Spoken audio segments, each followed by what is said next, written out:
teman-teman, perkenalkan nama saya Marsandi Slamuto dari Universitas Muhammadiyah Maluku Utara, Fakultas Ekonomi, Program Studi Akuntansi.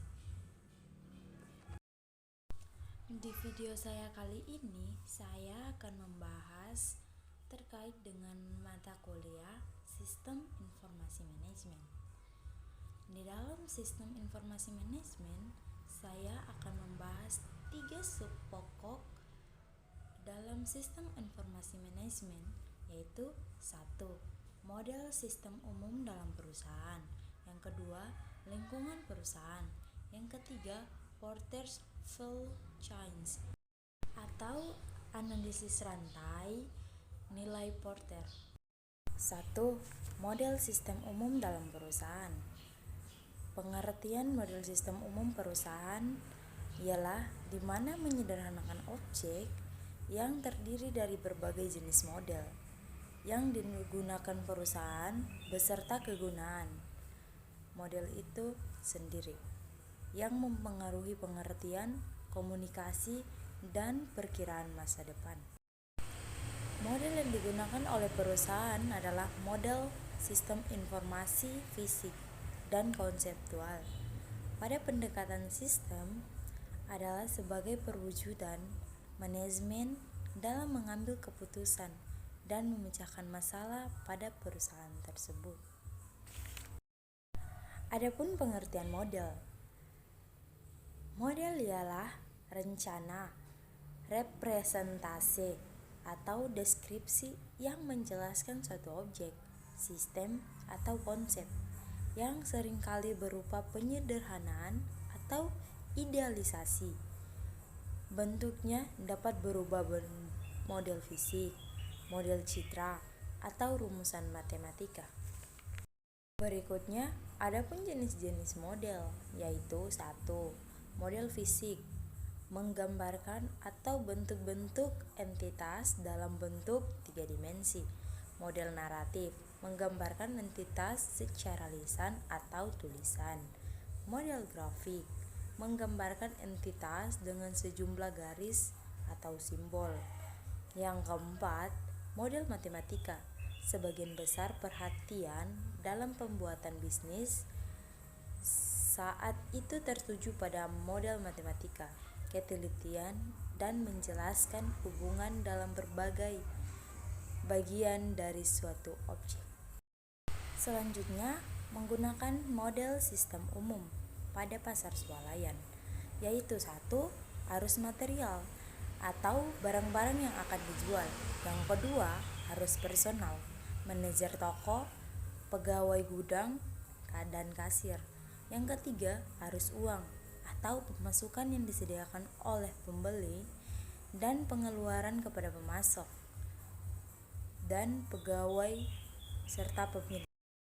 Kemudian selanjutnya ada lingkungan perusahaan, di mana lingkungan perusahaan adalah keseluruhan dari faktor-faktor eksternal dan internal yang mempengaruhi perusahaan, baik organisasinya atau kegiatannya. Berikutnya, penggunaan model sistem umum, yaitu 1. Sumber daya mesin. Yang kedua, proses transformasi. Yang ketiga, elemen manajemen, sistem konseptual. Yang keempat, pengolahan informasi. Lingkungan eksternal menurut Chuck William, lingkungan eksternal yang terdiri dari unsur-unsur di luar perusahaan yang sebagian besar tak dapat dikendalikan dan mempengaruhi dalam pembuatan keputusan oleh manajer.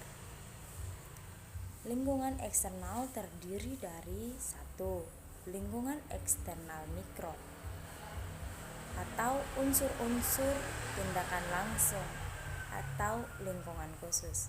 Yang kedua, lingkungan eksternal makro, unsur-unsur tindakan tak langsung atau lingkungan umum. Selanjutnya ada lingkungan eksternal mikro yang terdiri dari 1. Pelanggan atau customer.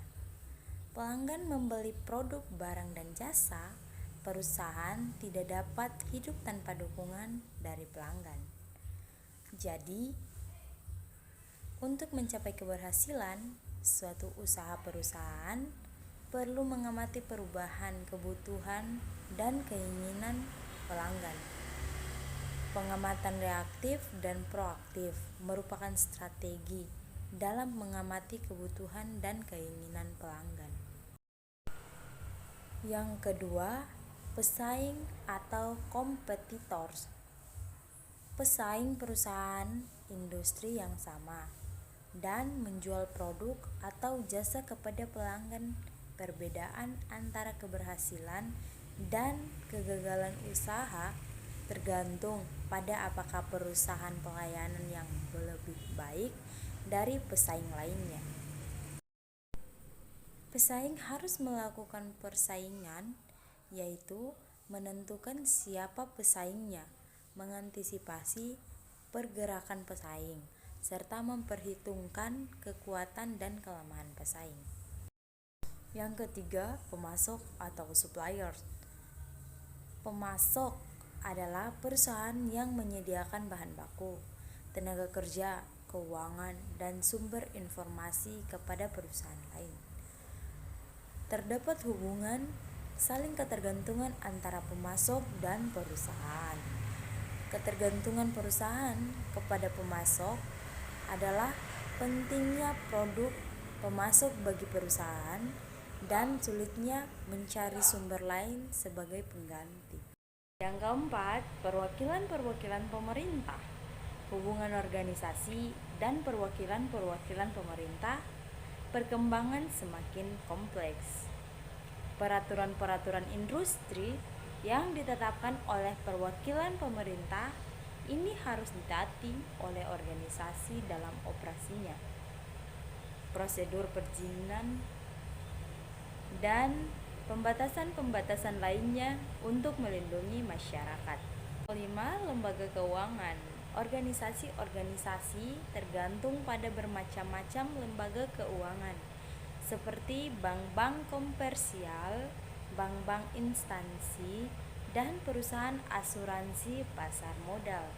Lembaga keuangan ini sangat dibutuhkan perusahaan untuk menjaga dan memperluas kegiatan-kegiatannya, seperti pendanaan untuk membangun fasilitas baru dan membeli peralatan baru, serta pembelanjaan operasi-operasinya. Selanjutnya ada lingkungan eksternal makro, di mana 1. Ekonomi adalah kegiatan ekonomi suatu negara akan mempengaruhi sebagian besar organisasi yang beroperasi di dalamnya. Yang kedua, teknologi adalah mengetahui peralatan dan teknik yang digunakan untuk mengubah bentuk masukan atau input menjadi keluaran atau output. Yang ketiga, politik hukum adalah undang-undang, peraturan, dan keputusan pemerintah yang mengatur perilaku usaha. Yang keempat, sosial budaya adalah komponen subbud, penunjuk pada demografi serta perilaku, sikap dan moral-moral dari penduduk dalam suatu masyarakat tertentu. Adapun lingkungan internal. Lingkungan internal adalah kejadian dan kecenderungan dalam suatu organisasi yang mempengaruhi manajemen, karyawan, dan budaya organisasi. Adapun faktor-faktor yang termasuk lingkungan internal dunia usaha adalah 1. Tenaga kerja dalam artian pekerja atau karyawan. Yang kedua, peralatan dan mesin-mesin. Yang ketiga, modal. Yang keempat, bahan mentah, penolong, barang setengah jadi, dan barang jadi. Yang kelima, sistem informasi dan administrasi untuk kepentingan pengambilan keputusan bagi manajemen. Selanjutnya, yang ketiga, portfolio chains atau analisis rantai nilai Porter adalah kerangka kerja yang dikembangkan oleh Michael Porter untuk menghasilkan nilai yang dihasilkan oleh aktivitas bisnis dalam rantai pasokan. Dalam analisis Porter Value Chains dilakukan dengan memisahkan setiap aktivitas bisnis dalam dua kategori utama, yaitu aktivitas primer dan aktivitas pendukung. Kemudian, setiap aktivitas dikaitkan dengan biaya dan nilai yang dihasilkan. Yang kedua, aktivitas primer. Primer dalam Porter Value Chain terdiri dari 5 bagian. 3. Logistik. Aktivitas terkait pengadaan dan pengolahan bahan mentah dan komponen yang dibutuhkan untuk produksi. Yang keempat, operation. Aktivitas terkait proses produksi dan pengembangan produk atau jasa. Yang kelima, output logistik. Aktivitas terkait mengirim produk atau jasa ke konsumen akhir. Yang keenam, market and sales, yaitu aktivitas terkait dengan promosi dan penjualan produk atau jasa. Yang ketujuh, service, yaitu aktivitas terkait dengan dukungan pelanggan setelah penjualan. Kemudian ada pun aktivitas pendukung. Aktivitas pendukung dalam Porter Value Chain terdiri dari 4 bagian, yaitu 1. Procurement, yaitu aktivitas terkait pengadaan bahan mentah dan komponen yang dibutuhkan untuk produksi. Yang kedua, teknologi development, yaitu aktivitas terkait dengan pengembangan dan penggunaan teknologi untuk mendukung produksi dan mengirim produk atau jasa.